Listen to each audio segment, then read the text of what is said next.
Welcome to Dynasty Theory, your source for everything Dynasty Fantasy Football, with your hosts, John Bauer, looking to sell everybody price dependent, Dan Lamagna, too much dysfunction in Cleveland, and Mitch Sorensen. Well, it's hard to compete with excellence.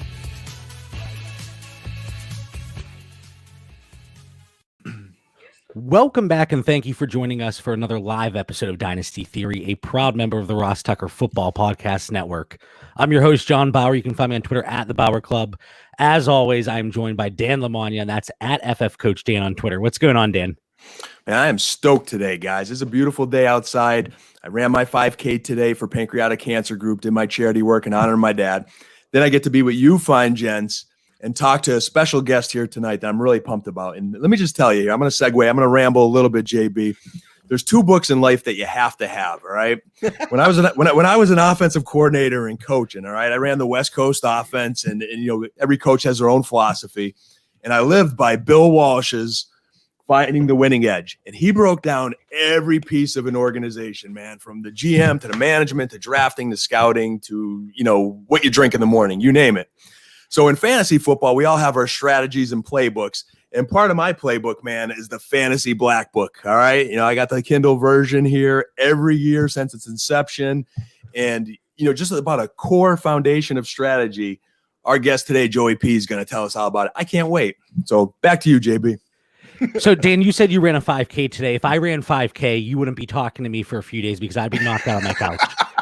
My legs wouldn't be working. So that's what we need, Mitch. We need to run him a little bit to quiet him down. All right. That could help. Let's make sure to do that before these morning shows. I'll go out for the run with you guys. Let's go. Let's do it. Come on.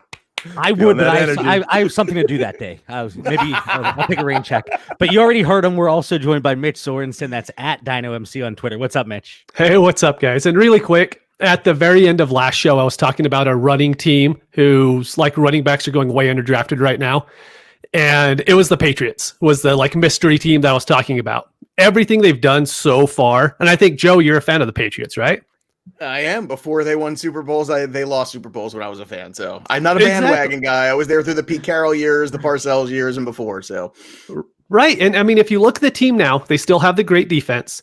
They brought nobody in on the offensive side of the ball. I mean, Marquise Lee is like the best one they brought in. They went out and drafted 2 tight ends. They franchised their guard.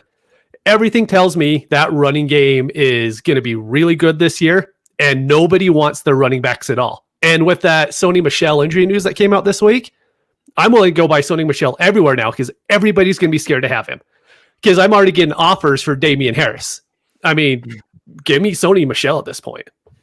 I saw a tweet from somebody that said that you could get a 2021 first for Damian Harris. And I was like, I don't know about that. No, we're not quite there yet. But as Dan already mentioned him, let's get right into it. We have a very special guest today, and I'm looking out my window. It's always weird doing a show during the day. You have the lights coming through. Usually we're like vampires doing our show at night. But due to some technical difficulties earlier in the week, and we chalked it up, Joe, we chalked it up to the Jersey internet connection. Right. Yeah, it was a lot of storms that night, I think. So it was a lot of wacky things going on. So look, we're better now. That's all that matters. Hey, again, we are very appreciative that you were able to reschedule and work your schedule around for us. But you know, joining us today, the author of the Fantasy Football Black Book, and I believe it's #1 on Amazon for not just fantasy but football books in general. It was crazy. We've hit #1 in football books the last couple Augusts. Like we were ahead of Tom Brady's book, we were ahead of Nick Foles' book, we were ahead of Joe Namath's book last year for like usually like August, the hotbed of draft season for like 2, maybe even 3 weeks. Last year was like 3 weeks, but this year we were like the #1 new release in football books ahead of James Conner, and that's never happened. Like that was in June. Like that's crazy. So like I'm just absolutely floored and very grateful to all the readers out there, people like Dan, who's been with us from the beginning of this saga. So it's crazy to think that not just fantasy sports, but #1 in football is just, you know, that's just off the charts, man. That's absolutely incredible. And, you know, you have such a great compilation of co-authors and people that contribute to the Black Book. And it really is like a who's who of fantasy football. And you see the people, especially on Twitter, just, you know, random fans retweeting it and talking about it, and just the kudos they're throwing your way. So it really is a great piece of information that people should be utilizing, whether it's, dynasty or, certainly redraft. But yeah, so today we have Joe Pisapia. That's at Joe Pisapia 17 on Twitter. So Joe, besides the fantasy black book, what have you been doing? Getting through quarantine, or has it only been the black book? Oh my gosh, no. No, it hasn't. I feel like everybody, I've been very grateful. I've been working more since then, doing the television now 7 days a week for Sports Grid. So you can catch me on there on Fantasy Sports Today with Craig Mish. The two of us are doing that show every day. And I've been hosting Diamond Bets with Matt Stryker, former WWE superstar. So if you like the baseball, that has been a fun show. We've been doing a baseball show for 6 months, once a week without baseball. It's been a trip, man. You got to see some of the bits we've done and some of the things we've done. It's very entertaining. We've tried to keep it really fun and informative at the same time. And then I'll be hosting the NFL pregame, hopefully again in the fall from the Meadowlands, from the live studio we have there at the FanDuel Sportsbook, and been doing In This Ring. I'm a big wrestling guy, so always been doing that. And of course, the Black Book podcast as well. And I took on a couple little home projects because we weren't going out. We had plans like everybody else had plans. They canceled the vacation plans. So I said, you know what, guys? I told my daughters, I said, we're going to take this money. We're going to invest it in outside. So got a new fire pit. I repainted the outside deck area, did all kinds of things, put some furniture together out there. So it's like the staycation house for the next couple of months because God knows we're not going anywhere. So let's have some fun outside, right? So it's busy. Awesome. I need a nap. I'm tired already. Hey, well, after we record here, earlier you said that you have the day to yourself. Go nap a little bit. You know what, though? I want to, but knowing me, I'll probably I'm not running a 5K like Dan today. I'm not doing that.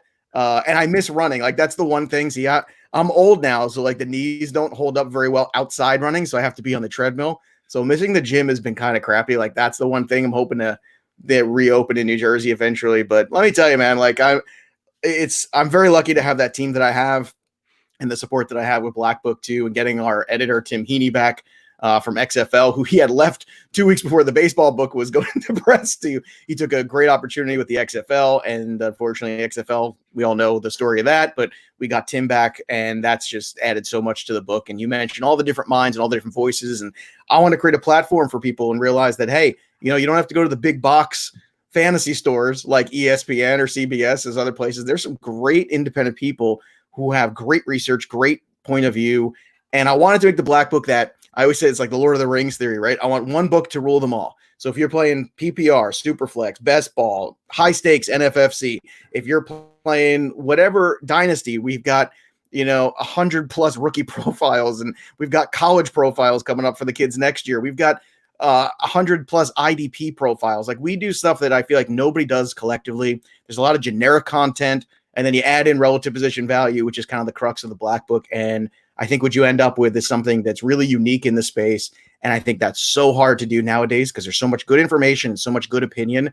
But what can you give people that's actual strategy and approach? And I think that's why people keep coming back, and that's why people keep having success every year. It's because relative position value is not just a theory, it's a practice. And I think when you take that, it's not just draft, it's trades, it's everything. It's managing your lineup, it's DFS, it's all that stuff. And that complete package, that one book to rule them all, has really worked out, I think, for us.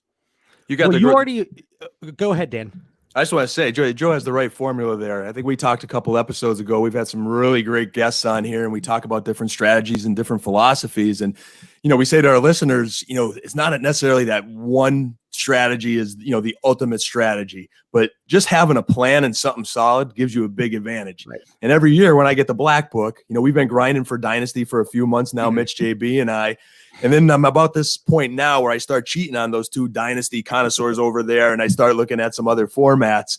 And I've always incorporated your RVP into my rankings. So if you look at the book, Joe's got great rankings tiered. I'm looking at his rankings right now. I take that along with all the film study and everything I did. Right. And then, Joe, all those other contributors you have is like a refresher of the other strategies and different formats that you can play in the industry. So the book's really just a great one-size-fits-all, give you a solid strategy and get you thinking about different formats. And that's the thing. Like, I got Billy Wasowski, who's won hundreds of thousands of dollars in NFFC to do that chapter. And, I'm the Superflex guru. I like to call I love Superflex. That's my jam, baby. So I always make sure that draft strategy chapter is mine. And we go into the player pools for all these formats and all these things. And I feel like, everyone's got their rankings, right? And rankings are not enough. Like that's cute. Like that's great. Here's your top 25, your top 100. Yeah, that's awesome. But what does it mean? Like, how do I take that and how do I make it into a strategy? And it's not just about even tiers. Like people do tiers. Okay, well, show me, like quantify the drop off. And that's what RPV does. Like it quantifies the drop off between, player X, player Y, where's the fantasy league average, and then where are the negative players too, and understanding how that works. Because I think the biggest mistake people make in fantasy across the board is they're trying to fill out positions rather than trying to build roster strength. And that is an ultimate failure that you can just chalk up to so many teams of why they fail. They fail because of this. And RPV shows you how to build roster strength and core strength in a roster. And when you can do that consistently, you're going to be more productive. When you're more productive consistently, you're going to have better win total potential and so on and so forth. And that's why it works for every format, every depth. And we go through all of that. And I think it's necessary because like you said, Dan, like I'm sure, JB and Mitch, like you guys all play different formats, right? Who plays just one format, right? Nobody now. Just John. So when we started the show, it was Super Flexology. That was the name of our show. So we love Super Flex. So when I hear 1 QB, I'm like, sorry, I don't understand that. Are you speaking another language? It's 1 a waste, QB? What is man. that? It's a waste. There's a few things that you kind of mentioned there, and I just want to spitball off of it. Everybody and their mother has rankings. Everybody. Yes. But then you talk to them, and it's like, in fact, my mother has rankings, I think. I would like to see them because they have to be better than Mitch's. Just kidding, Mitch. Just kidding. That's true. It's true. John, don't get Mitch's mom mad again. Behave. No, I didn't say Mitch's mom. We're talking about Joe's mom over here. Anyway, my mom's got the rankings, dude. So everybody's talking about the rankings, and they'll say, like, for example, oh, well, Deshaun Watson, he's going to finish quarterback 5. Okay, well, what do you kind of have slated out for him? Oh, I don't do projections, but I just think he's going to be quarterback 5. Yeah, but you know what? Projections where's that coming from? And that's another thing too, is then you get the people who are on the other end of that window who are so projection heavy and they don't live in the universe. They live in the what if or best case scenario verse. And I hate that. That sucks too. That's not helpful. So what RPV does, it takes previous season, 3-year averages when we have it, and projections, puts it all together. And then it compares like the first 12, like for instance, in a regular 12 team league, the 12 RB1s, because RB1 is a position. Running back's not a position. RB1 is a position. You know why? Because it's a roster slot. And you have to start thinking of it that way. And then, well, how many flexes do you play? And how many tight ends is this league? And then you have to adapt that strategy. And Superflex especially, too. It really answers a lot of the questions of when you can create an advantage at quarterback, how to do that in a draft and going through that. And like I said, it's just every year I like to give more independent voices a platform because I've been that independent voice. And, although I have worked for some big companies in the past and I work for one now, I'm never going to stop doing Black Book because Black Book to me that's it. It's the voice. It's necessary. And it's also necessary because I think when you're looking to separate yourself from the herd, not just RPV, but also, how many people out there are listening to the same analysts who have millions of followers, and how many Kalen Balazs videos can we watch before we realize that they're wrong sometimes about stuff? And everyone's wrong. I'm wrong too. And yes, you could get that on tape. I'm wrong too. But I think the best thing you can do as a fantasy analyst is prepare people with really solid information to, like Dan just said, to go off and make their own decisions. Like that's the thing. And they care so much, some of these people in the industry, they care more about their ego, about being right and wrong than they do about your fantasy team. I give a crap about your fantasy team. When at the end of the year, when I get all these tweets in January about, hey, I won 3 of my 4 leagues, and I get all and it's crazy. The tweets that I get and the messages I get are, I won 5 leagues. I won 3. It's nuts. You're like, this can't be true. And then they show you the screenshots and they do. That is more fun than me winning any of my leagues. I'm telling you right now, I know it sounds corny, because to me, that's like my purpose. Like that's my job. My job is to get you the W. If I get a W too, I should, but I'm also playing against like Mike Clay and Jake Seeley and people like that. And it's a little bit harder of a platform to get the W. Although I am the reigning Superflex Flex League champion this year. So I'm waiting for that belt to come in. Next time I'm on the show, I'll wear it. I promise. We're going to want you to raise it up a little bit. Absolutely. Well, I'm going to wear it on the shoulder the whole episode. Yeah, that's fine. That's fine. But you made a good point, and it happens a lot in our dynasty leagues. And Mitch, I'm going to throw it over to you because we talk about this all the time. But when people are doing a startup draft, they're looking to fill out their starting roster, and it's like, okay, well, I need a quarterback or I need a running back, wide receiver. it's April, it's May. The season, you don't have to put a roster together next week. So that comes up a lot in our dynasty drafts where people are drafting for need. And Mitch, we always say you have to draft for value, and it's no different, I think, than kind of what Joe's talking about here with the RPV. Yeah, we even see polar opposites to where people are worried about filling the quarterback and running back and all that stuff in a May draft. And then you see the other people who see it's a super flex or a tight end premium, and so they go and get 6 tight ends, or they go and get 6 quarterbacks. But then you immediately have to go and try to trade for that running back 2 that you probably could have drafted in the spot over the quarterback in the first place. So I think, like what Joe does, is he gives you the understanding to where you could go out and build a good team. It's not, hey, you could build a really good tight end core. It's you go out and you build a good team that could compete. And I like that a lot. And so we've talked about RPV. We've said it several times already in the show. And Joe, I'm going to apologize because I work in commercial real estate for my day job. And my one client, their regional contacts are RVPs. So I know at least once I'm going to mix it up and say RVP, but that's why. But so when we're talking about relative position value, what is that? Well, what it is quantified rankings. Like I said, what it does is it compares, let's say RB1 or wide receiver 2 or whatever that grouping of players is. It compares them to each other. So you know just how much better a player is than his peers. And when you have that kind of knowledge, not only do you understand how to build RPV value, it's the understanding of, in a superflex, if you have Patrick Mahomes, and then you have a player who's like a plus 25 over the average QB1, right? Let's just say theoretically, I'm just throwing numbers out there. Then if you could draft another low-end QB1, well, he might be a negative as a QB1, but he's a huge positive as a QB2.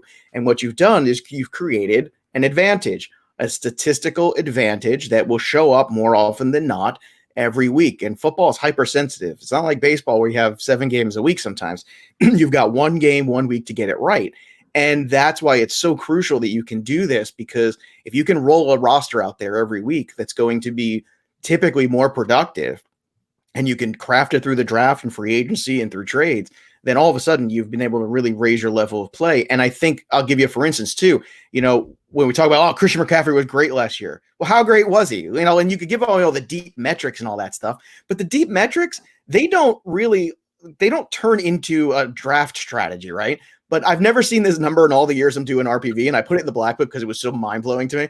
Christian McCaffrey, over the 12 other running backs in the fantasy league average, so like the guy in the middle at like 6, 7, 8, that tier of running backs, he was plus 62% better than the number 2. He would then the fantasy league average. The number 2 was Aaron Jones in PPR last year. He was only a plus 9. So you want to talk about how good McCaffrey was? Now, granted, this is also because Saquon Barkley got hurt. Todd Gurley wasn't Todd Gurley anymore. There was a lot of factors that factor into it. But what it shows you is the separation of the player pool and how important it was if you had McCaffrey last year and if you didn't, and you could justify dealing several players for him because the advantage was so great. And I think that's the kind of stuff where you see the board differently. You see the players as percentages, both positive and negative, and you take some of that projectability out. You take some of the other stuff out, and then you factor in all the good information. What kind of offenses they run, what's the trend, the age, all these other things that are just good football practices. And I think when you put them all together, you have like this one system, this one outlook that just completely adaptable, completely applicable. Doesn't matter what style league you're playing in, no how it's 15 teams or 8 teams, it doesn't matter. And it just shifts and it changes, and you can slide that scale depending on what the rosters are built like too. How many running backs? 2, 3, 1? Like, what's the format? And there's so many wacky formats and wacky roster setups, and that you need something like RPV that you can just completely adapt to at all times. And that's why I think if it wasn't useful and it wasn't working, we would never do the sales we do. It's only because the people see it every year, they buy it, they works, they come back, and that is like the great testament to it too. And I'm very, like I said, grateful to everyone who's been a supporter and who takes a chance on it every year for the first time. I'm so happy that you said wacky league setups. Oh, crazy stuff, dude. We have a question that just popped up from a listener here. It's from Seth Gordon. So, Joe, can the black book be leveraged for SFBX? And that's Scott Fishbowl 10. 100% it can. I mean, there's a wacky league with wacky tight end scoring, right? So what you do is you start to build up that scoring, and then you take, and I give you the RPV formula. Like, I'm giving it to you. I'm doing all the work for you too, like for every format. Appreciate that, Joe. I'm I know that's what I do, but I don't like, I'm not going to give you the 2 tight end league RPV. Like, here it is, go work it out. And yes, for this specific format, you can see like, how can you create advantage with those tight ends and how you can figure out how to make that work. And that's the whole point, is it's for everything. And that's a specific format too. It's a very deep format. So for people playing that the first time, it's a little wacky. And I go very boom or bust in that league. And I've boomed and done very well and gone through a good round of the playoffs. 2 years ago, I was right there towards the end. And like, I think that week that Melvin Gordon got hurt, remember that Gordon was like flying high 2 years ago, and they got hurt right in the playoffs, and it sunk me in that league. And then last year, I was terrible, right? Again, how many fancy analysts will come on and say, oh, it's terrible in that league? You know what? It's the truth. They only screenshot the winnings. All right, I hate that crap. Let's be honest here. But that is a boom or bust kind of format because of the depth that you're going into. And you have to kind of understand that. But yeah, absolutely is. What you do is you just take the formula, you drop it into a spreadsheet of your own, and you just use and take a look over at the format, the scoring, and see who's scoring what. And you see the separation and how you want to build your team. And this year specifically, tight end is much better coming into the year than last year. Last year, it was like the 3 guys and who the hell knows. This year, I think there's a really soft middle there with guys like Andrews, guys like Evan Ingram, even some of the Jared Cooks of the world, like that you can actually find some guys there that are not the big 3, quote unquote. And I don't even know if the big 3 is going to be the big 3 anymore, to tell you the truth too. I think Zach Ertz might be on a little bit of a, statistical decline at least. It definitely looks like there's some tight ends that are catching up a little bit. Now, This next question, Dan, this is something that you talked about in our group chat, I think it was last week at this point. But Joe, how do you adjust your rankings and your RPV when new information really starts to come in and present itself throughout the offseason? Because we know, we're sitting here in June, everybody has their rankings, their projections, but then, Dalvin Cook, he holds out. So we got to adjust everything. So how do you incorporate that into the RPV? Well, first off, Joe, just so you know, this is me. I need to get in your head even deeper than the average fan. All right. So we want some intel here. You're going to get into this beautiful bald head there, Dan. Is that what you're going to do? Well, first off, you take them case by case. Sometimes we even build them in the beginning. What we do is we do the RPV cheat sheets, or like $5, you basically subscribe. And then every couple of weeks I update them. So once you subscribe, you buy them one time. Automatically, you get emailed the updates whenever I do them, whenever I get news. Now, I've been a little slow to do the Dalvin Cook one because I think Cook is in a unique situation where he doesn't have a lot of leverage. He really doesn't. I knew this was coming. We all knew it was coming. Joe Mixon's next. We know it's happening. It has to happen because these guys need to get paid. The thing is, Dalvin Cook's been hurt every year he's played, and significant injuries too. He also, unfortunately, has a running back behind him that had 100 carries and averaged 4.6 yards last year, and that is capable. Okay, that's a guy that can step in and take your job. And Dalvin Cook is better than Madison. There's no doubt about that. So I'm going to wait and not hyperventilate quite yet about Dalvin Cook until we get a little bit later. But what I'll be able to do then is so after the book comes out and all that, and I will update the paperback as well. That's another thing, because we're Amazon direct to consumer. The paperback version that you buy in July 1st will be different than June 1st. There'll be some slight adjustments in there. But the RPV in terms of the percentages on the cheat sheets, what happens is I'll be able to then pull back those projections or look and say, okay, is he going to miss 4 to 6 games? And if so, that's going to drop Cook from here at RB1 as number 4 all the way down to possibly RB2, number 2, and where you'd want to understand how that can affect you. Because I think Le'Veon Bell kind of shocked us all a couple of years ago when he held out for an entire season. We don't see that. Usually everybody caves. And then all of a sudden, what happened? Melvin Gordon basically held out for half a season. And now we're getting to a thing where the guys who hold out now, that really can set you back in the first 6 weeks of a season. Because in the NFL, you can't afford to go 2-4. That is tough. It's tough to be a playoff team starting out 2-4. It happens, but I don't think it's what you want to do. So you have to kind of make concessions and understand, you know what? Cook might be a great talent, but I have to make adjustments and make sure that the first 6 weeks of the season I've got a plan for. And if someone's going to overpay for Cook, I have to be able to let that happen and take the other guys that I know are going to produce for me while it's relevant, so I can start to build a little bit of a lead. So all of that gets adjusted over time. And because we're not the magazine you buy at the grocery store, which have some great people writing in it, don't get me wrong, I'm not trying to bash that at all. But it's different because we're so much more adjustable over the next 3 months. and we're kind of in this preparation with you, which is very cool. It's very interactive. Joe, I'm going to go off script here a little bit and dig even deeper. It's approaching Labor Day I didn't know we weekend. had a script in the first place. Dan, You're from New Jersey. I figured that. You know, Brooklyn. I have family I'm out from there, Brooklyn but Brooklyn originally, technically, but- even better, even better. But let's say we're approaching Labor Day weekend. It's a week before Joey P's in his big money draft. You know, he's done his studying all off season. Yeah. How close do you adhere to your rankings? How often do you change them? I want to know what Joey P does with these rankings. Great And question. those big drafts as we get closer. There's two things you can be in a draft. The best two things you can be is prepared and flexible. And sometimes people who prepare super well forget how to be flexible, and that's bad because you have to let the board come to you in a way and react off of it. If you see certain things happening, certain trends happening, you have like I'll give you a perfect for instance, right? Last year, in that super flex league draft, it's like it's me, it's Mike Randall who writes for me, it's Adam Ronis who's part of the Black Book too. Like this is like the best of the. I think these guys are like the best. Like and I beat Adam in the final, and that was like that's the one guy I never want to see in a league, baseball, football, otherwise, because he's so good and he's so prepared and he's so smart. And to beat him in a league was like that was something this year. Like I really enjoyed that. It's my friend, I love him dearly, but that meant something. But I had a plan, right? Superflex league. I was again the 9th pick. I knew exactly who I was going to take, right? And I took Mahomes. And then I was like, okay, well, let's see what comes back to me. And I was going to always double up on quarterback. That was my plan. Then DeAndre Hopkins made it all the way back to me in the turn. I was like, no. In the second round, there's no way I'm not doing this. For better or worse, I'm going to do that. And then I said, screw it. I got to take Hopkins. That's where the value is. And I'm going to build off that in this half PPR format.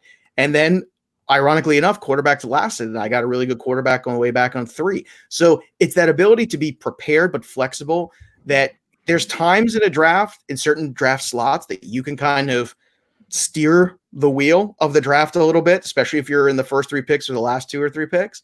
But really in the middle, especially, you have to be super adaptable to what's going on and understand where the drop-offs. And that's why RPV is so important, right? Because you're like, well, why am I going to reach for this guy now who doesn't move the needle at all, who's not a positive RPV player at RB1 when I can be taking this other guy who's really good at wide receiver 1 and then build my team that way. And I'll figure it out later on, and I'll take shots and get bonus guys and figure it out. But that's the whole point. It's being prepared and being flexible.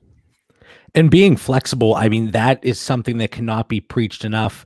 And Mitch, this kind of goes back to what we were talking about earlier. How many times do we see, and you see it on Twitter, in our group chats, wherever, and people will say, oh, I have a startup next week. I have like the, Joe, you said you were the 9th pick in that draft that you talked about, but they might say, I'm the 9th pick. Should I go quarterback, running back, wide receiver first, and then try to get running back? Like, trying to prepare multiple rounds out when it's like a week before your draft, you can't do that. Mitch, we've talked about it that's why the times. mock drafts, like you see published, are like, I'm like, okay, well, that's great. Like, that's fun to see. But we do 4 rounds in the Black Book because we, like, Nate Hamilton helps me with that. We do that. We do all those 4 drafts together. The 2 of us sit on a live stream call together, and we work this out for like 2 hours. We go team by team together, and we kind of put ourselves in that notion. We go through all the formats because I think 4 rounds is the most you can look at, because ADP to a certain extent will dictate that. And then on top of that, you can also focus on roster core building. And that is what is paramount in the first 4 rounds. If you do that right, then the rest is gravy. The rest is all that research and preparation that you did correct. And then rest all flows off of that. And that's the whole point, man. Like that's why it's so good to hyper focus on what you can do in the first couple rounds. And then everybody's going to have their guys, quote unquote, after that. Auction's a little different. I love auction. Don't get me wrong. That's my favorite. Give me all of us starting on the same plane. That's where I want to be. Everybody can get whatever player they want if they want to pay for him. That to me is the ultimate challenge. And I love it. I don't get why people don't do more of it. It's the most American thing you could possibly ask people to do. And everybody says, oh, I love my fantasy football draft. Well, here's an extra hour of it. Like, well, what are you going to say no to that for? Like, it's great. Just do an auction. But that's a story for another show, I guess. Well, you could be John. He did do auction recently. He didn't spend anything. So I don't know. Is that the case, John? No, I did. I actually have a pretty strong core. I would say I go about 12, 13. I have a deep. But then after that, like, it's almost like I got bored with it because the players gone off the board and I haven't really nominated people. I've been busy. But with auctions, I don't know, Joe, and this is kind of sidetracking. Well, the slow auction and the live auction are not the same. Oh, right. But so I'm doing a slow auction, Yeah. and it's crazy because when you look at a typical snake draft, you have a general idea in those first 4 rounds. Okay, Devontae Adams, he's going to go in this range. Well, in this one, I went back and I looked at all the prices that players went for, and DeAndre Hopkins, he would have been the equivalent of 310 based on pure price. And it was just so crazy and kind of eye-opening to go back and look at it. But then it upset me because I didn't take him. And I was like, I could have had Hopkins for that, but instead I'm getting Joe Schmo for 75% of the price. Exactly. And that's the thing. It's like, don't be afraid to be aggressive early. You don't want to go crazy into the sense where it gets out of control, where it's going to prohibit you from making a roster. But what you never want to have happen is what you're just describing, which is when you look back and you go, crap, I missed out on that. Like you'll figure it out. You'll figure it out later. You'll find savings because you're not going to be the only one who overspends by a few dollars on a player. You don't want to overspend by $20 on a player or $10. That's a lot, depending on the player. But again, let's go back to what Black Book does, right? RPV. When you look at the RPV of a player and you look at Christian McCaffrey, you could justify overspending because of you could justify Saquon Barkley overspend. You could justify Julio Jones overspend because you know what you're getting and the consistency of what you're getting and how much of an advantage you're buying.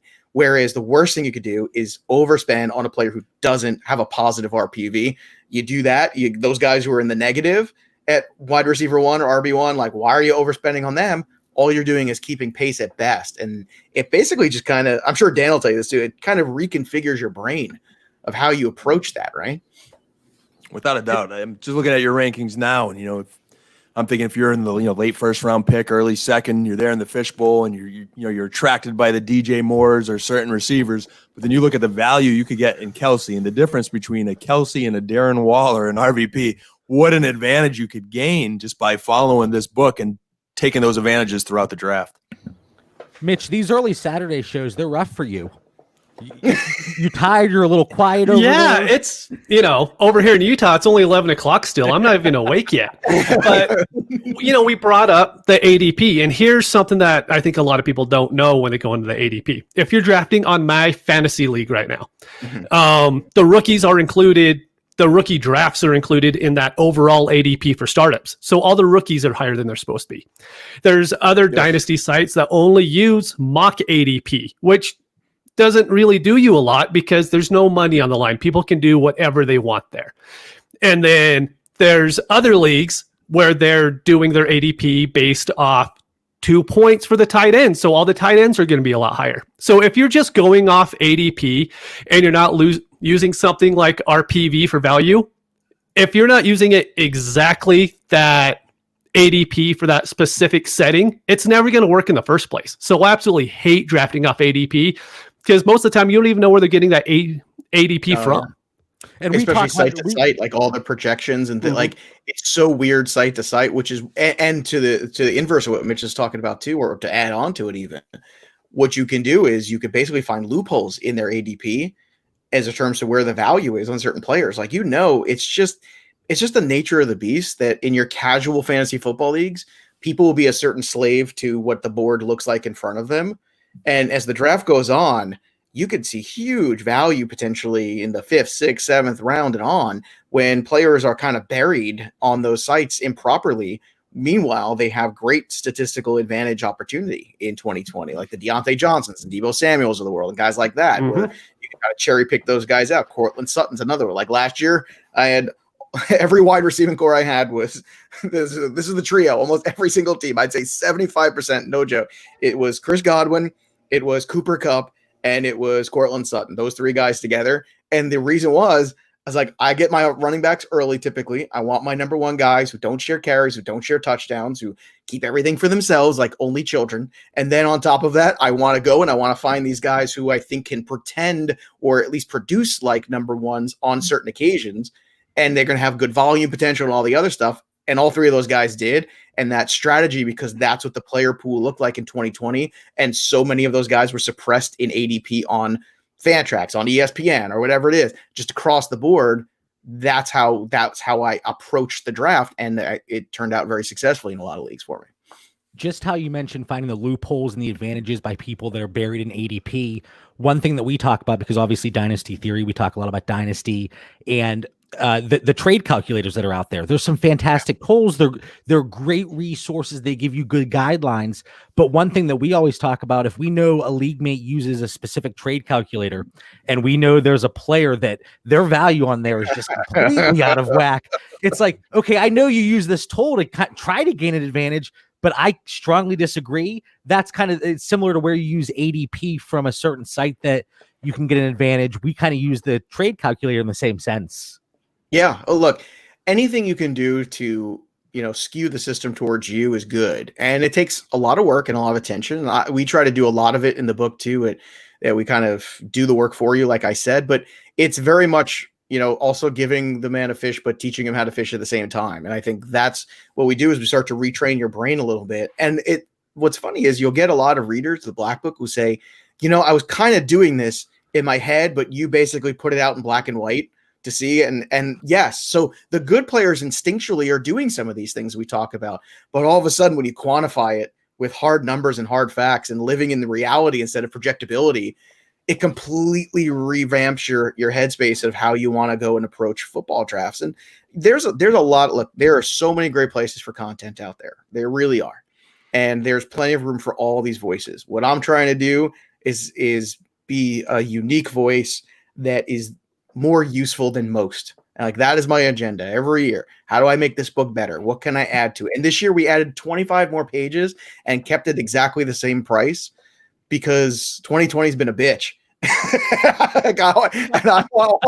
Like it really has. And you know what? I'm thinking to myself, I'm like, I can't do this to be like, I know we've got more content this year, but I'm keeping it the same price. We want Joe, what is that price? We have a listener in our chat it's here. It's still $14.99. So that's what the price is of the book on paperback, on Kindle or iPad, iTunes. It'll be up earlier this week, coming this week, probably like Tuesday or Thursday, maybe at the latest. And that's like $9.99. And then the cheat sheets are like $5. But again, you keep getting those every couple of weeks. Whenever I do an update, they just go right to your email. And that way you have them for whatever draft. Like I always try to make sure I get them out there for people by Friday in case they have weekend drafts.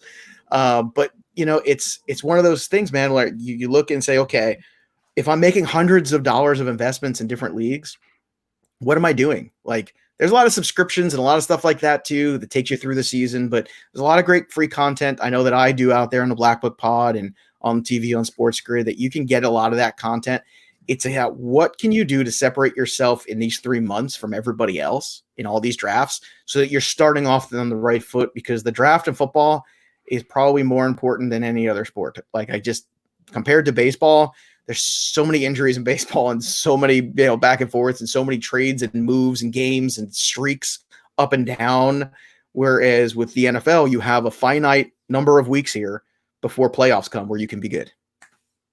And you say the Black Book, it's $14.99, and you said you've had people, hey, Joe, because of you and the Black Book team, I won 3 or 4 leagues. It's paying for itself 10, 20, 30 times. I had a kid. This is a true story. I had a kid who played in some leagues, also, with Black Book reader and listener of my DFS podcast.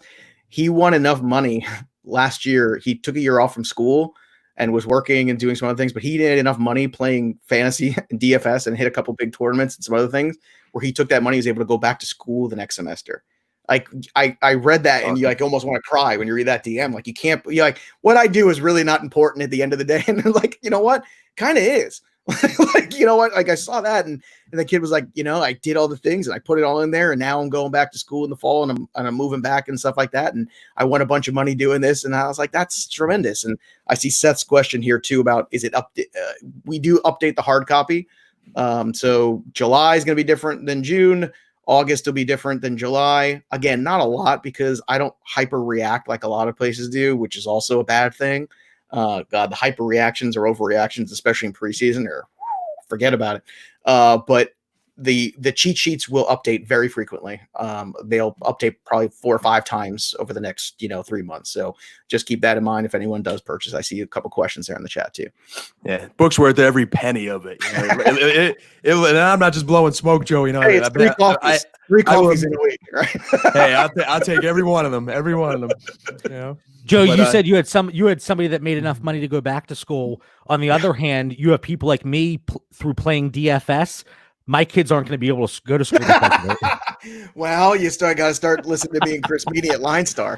Because it's the approach in which people take too, and it's understanding the tournament structure, understanding the cash game structure, understanding a lot of that. And DFS is difficult, and wagering too. I do the wagering show with Mike Randall from the Action Network, and Craig Mish and I do a ton of wagering talk during the year, during football season too, because he's a big wagering person as well. He's in some major contests. And it's about understanding, there's a lot more to it than just your knowledge of football. It's your knowledge of understanding what the lines are telling you and how to go off of that. And again, this is our sports entertainment, to use a wrestling term, fantasy, wagering, DFS, all of this. It's our sports entertainment. It's this little drama we create for ourselves every week that plays out. And, it's for better or worse, but we all want to enjoy that to the best of our ability, and that's by having success. So like I said, this is a model built on success. This is a model every year. I'm trying to think, how do I make last year's book better than this year? What can I do? What can I add? What can I grow? What can I take away? And all this stuff. And it's, as soon as the book comes out, I'm like, okay, now how can we do it better? And I think that's relentlessness. And that's, I think, why the product response is always so good too. And Joe, John, and Mitch both need to take as many tips as they can, because when their wives find out how many dynasty teams they really have, I mean, they need to have a winning year. They need to have a winning year. So dynasty, I'm fine. I did very well, but once I go into DFS, I might as well get a lighter and just burn my money. Seriously. Well, a pre-snap podcast with Chris Meany and myself will be back, and Chris is one of the best. I mean, he does a lot of the footballers DFS stuff. Chris. We worked at The Athletic until recently too. Chris and I have worked together for years. And Chris is he's so bright about all this. He's a hockey, basketball, baseball, football guy. He knows everything there is. And, the two of us together working out these things, and we approach it very much through game theory more than, the worst thing I hate about the DFS shows, like, we'll go position by position and talk about each guy. No, it's stupid. There's no reason to talk about every guy. What you do is you hyper focus on a couple matchups and a couple guys each week that make sense and how to build lineups around that. And that's it. And we do it in like a half hour. And like, I want to be able to give it to people so they got it. They can listen to it, like Dan said, like on the run, or you could listen to it on your ride home from work or whatever it is. And you feel like, okay, now I could take that, go make some money off that. And look, you're probably not going to retire, You have to realize too, there's people putting hundreds of thousands of dollars in, and those things you have to stay away from. And you can be successful in TFS. It takes a lot of work. It takes a little bit of luck, but it takes a better approach than what's out there. And oftentimes what's out there is people trying to make subscription money off of everybody else. Dan, you must be having a field day over there, because Joe, every week Dan's sitting there. JB, can we talk about DFS today? Can we talk about every week I say, Dan, no, it's Dynasty Theory. We're not doing DFS. But Joe, you were able to sneak a little bit in there. But no, that's really good, insight. And I love how you talk about, people. All right, let's go through every single player. And it's like, you don't really have to do that. No, but I'll tell you what, in Dynasty too, especially this year, is going to be a fascinating year, Dynasty / redraft with the rookies, because with such a bizarre offseason, with less OTA time, less preparation, less people together in these structured formats, I'm really skeptical of how some of these guys are going to react, especially the ones that have another guy with them, whether it be like Swift with Carry On, whether it be, Taylor with Mac, et cetera. I'm less concerned about Edwards-Helaire because I have less confidence in David Williams, but you could go back and listen to every show from mine last June and you can hear the same thing that I was saying then. But I think when you look at that, you have to be prepared at least for the first 6 to 8 weeks of a season of these guys kind of coming along maybe a little slower, and kind of look at it as, do I want to overdraft these guys and redraft, or do I want to use them as trade targets instead? If I can get them at good value, fine. But take a real hard look at that, because if you look at Devin Singletary, you look at Miles Sanders, those were all guys for my money that were being drafted too high. but all guys that I tried to acquire and did acquire many shares of both of those guys specifically in the second half, when they started to get the confidence, when they started to get the playbook, when they started to get the coach's confidence. And when they get all that, all of a sudden those guys started to absolutely roll. So just be wary of those rookies this year and just have a plan and be careful about overdrafting some of them, because I think all these scenarios are a little janky this year considering where we're at with the whole COVID scenario. I like that you brought up a few of the rookies there, and whether it's a rookie or veteran, based on RPV and everything that you found, putting together the black book, who are a few players that you think could see a real spike in dynasty value here in 2020? So I think compared to their value today, what was that? Kenyan Drake comes to mind right away. Now, I've been a guy Mitch, yeah. he loves I just that had a tweet about him that week. Well, here's the thing. Like, I've been on the Kenyan Drake wagon here for years now, and I've taken a ton of abuse, mostly by the hands of Adam Gase over the years. So I can blame him. But it was frustrating because you'd see it and you go, what's your problem, man? Like, why can't you give this guy the damn ball and just stop? And then he goes to an offense in Arizona, which produced a lot of RB1 weeks, a ton. Even with guys who like David Johnson, whose back is barely even there at this point. Like Chase Edmonds had some RB1 weeks. It was nuts. And then what do you see when Drake gets there? He rattles off, like, I think he's RB5 from week 9 on or something crazy like that. So that's a guy who doesn't have as much tread on the tires as some other ones. This dropped himself in a situation with a good young quarterback. They just added a number 1 wide receiver. They have other offensive weapons out there to spread the field. He's in a great position to be going upward in that sense. I'll try to think I think Deontay Johnson's an interesting one too. I think his value goes up now that Roethlisberger's back, because that's a dude that somebody's going to catch the ball in that offense. And if Juju moves back to the slot, like they're saying he's going to, I think Deontay Johnson showed with some awful quarterback play last year. If you could put up 600 yards receiving and half a dozen touchdowns with that cluster, then I think when you get Roethlisberger back, that's a really good scenario where I would be buying a lot of shares of him too. Cause I think with Dynasty, I always look for like a 2 to 3 year window. I don't want to get too far ahead of myself. I want to win in a 2 to 3 year window. The one thing I always get next year is new rookies. The one thing I don't always get next year is good proven NFL talent. Get the proven NFL talent. Build your team off those guys in a 2 to 3 year window. Then take the shots on some other dudes. Because you know what? Rookies sometimes, like Melvin Gordon is a perfect example, right? His rookie year was no good. A lot of people wrote him off. Everybody loved him. Bad rookie year. Wrote him off. Next thing you know, he becomes a very consistent running back for the next 3 after that. Like, you can't, you got to have patience, and you got to make sure you've built a world where the rookies can kind of grow into your team structure in Dynasty. And we are possibly, I think, we've really geared it to, like, Scott Bogman, who is a college football genius, does all the Dynasty work in the Black Book, and his write-ups on all the rookies. We have undrafted free agent write-ups. We have stuff, like I said, that nobody else is doing, because there's a need for it in the space for folks who like this show and who listen, and guys like you are playing these kind of leagues. You need to know these names and at least have an understanding of where they're going to fit into a lot of these teams. You talked about Kenyan Drake and Mitch. He was ready to flip out of his Come chair. on, Mitch. Let's do it. Yep. He talked about him last week, and I there was at least one tweet I saw from Mitch this week about Kenyan Drake. There was, as soon as he gets a contract extension, and I think it's going to happen this offseason, his value is going to shoot right up. Instead of being the RB15 now, he'll be the RB10. And that could be immediate value adjustment you could see within the next month or two, even before they play a game. And there's not a lot of other running backs who have that, barring an injury happening. Well, he's number 11 in our world. Right. So, Yeah, there you go. It's not far off. And Mitch, we've been going through we're in there already. Mitch, we've been going through our projections, and as of now, Kenyan Drake, the way we have it lined up, it looks pretty good for 2020. We do like Kenyan Drake, without a doubt. And early too. Yeah. But let me point out, it isn't okay. Like I said earlier, Kenyan Drake, running back 6, that's where we feel he goes. Everything was based on, the different inputs, and that's what spit out. It wasn't just an arbitrary dart throw. Oh, yeah, Kenyan Drake, running back 6 or wherever we have him. But Kenyan Drake, Deontay Johnson. We have a comment in the chat, DJ Moore.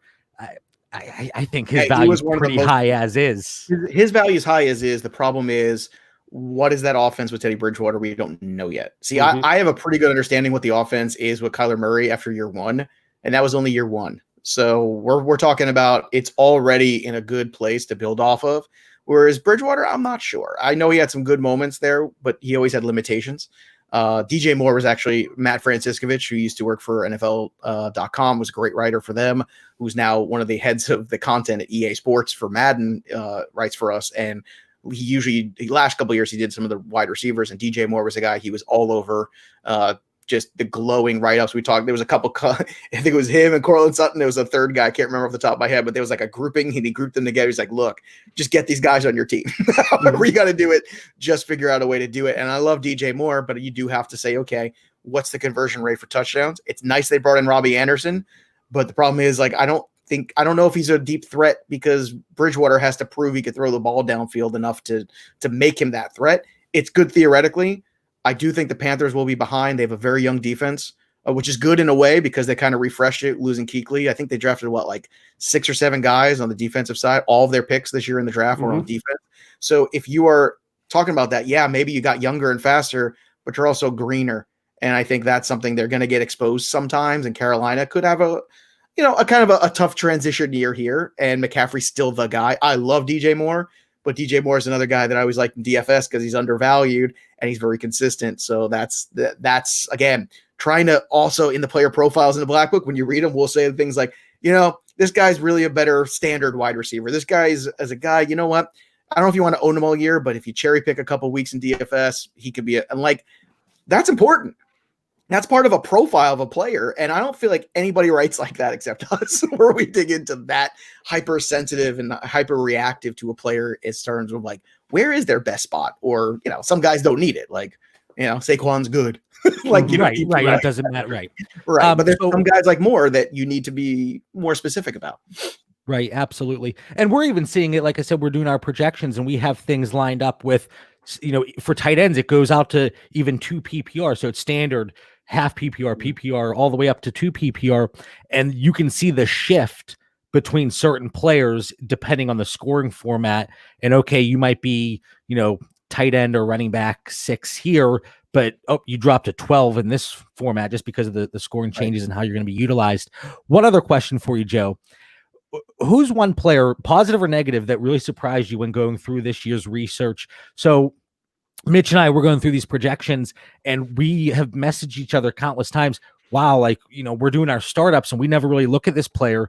This might be somebody we have to reconsider because this is what our projections are showing. Maybe we were completely wrong on them.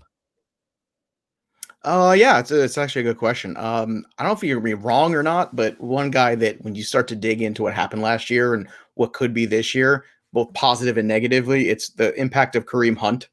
And when you see the target volume go down of Nick Chubb, once Kareem Hunt showed up, and you saw how consistent Kareem Hunt was, who barely knew the playbook, who just kind of came in and was being Kareem Hunt. It's not that I don't like Nick Chubb. It's just you have to now understand how that affects both of their values. And they have a much more capable OC now and head coach there than Freddie Kitchens. So I think it's foolish to think that, Nick Chubb is going to have quite the same volume that he had last year. Now, both guys could go over 1,000 yards. But the idea of Nick Chubb leading the league in rushing or having nearly as many targets, I think you got to bump Kareem Hunt back up. I think you have to bump Nick Chubb down. Another guy too that, again, you start to think about what's it look like this year. Like Austin Eckler's numbers were fantastic last year, right? But that was with Phillip Rivers. And I know they tried to address the offensive line, but I feel like they did it in quantity over quality. And I'm not sold yet on Austin Eckler being this transcendent PPR running back. I get it. But if you ask me, I would rather be hitching my wagon to Derrick Henry still, who is the offense. Yards are yards. Okay. He is the offense. He is going to get the touchdowns. He is going to run amok. Nobody wants to tackle this guy. And I would rather put my money there. In terms of just looking at the wide receivers too, see if I can pull some names that start to impact. I think Calvin Ridley's on that right on the precipice of that next level.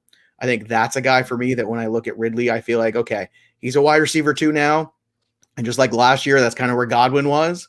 I'm going to have a whole lot of Calvin Ridley as maybe my number one quote unquote wide receiver, because I think he's ready to take that next step. Hooper's out of the offense. I know they brought in Hayden Hurst. Yes, it's all great to hear wonderful things about him, but Calvin Ridley has shown you in 2 years how good he can be. And this is year 3. And I think Julio's another year older. I think Ridley's ready to make that next jump into that, from that high-end wide receiver 2 territory to the number 1 territory. I think he could do that this year. we're very bullish on Calvin Ridley. And right now, I don't think it's crazy to see him as this might be a little high, but a top 8 wide receiver here in 2020. I think he could finish there. I wouldn't draft him there because no. But you don't have to. You also don't have to. Well, you don't have to, but then you have crazy people who, Clyde Edwards-Helaire could end up as number 6 running back overall. And I've seen some wacky people already, taking him at number 7 or 8. I'm like, what are you, crazy? Like, why are you ruining? This is why we can't have nice things. This is why we can't have nice things, because people do stuff like that. And I say, what are you doing? We have a perfectly nice guy who's gonna outperform his ADP and a great ROI.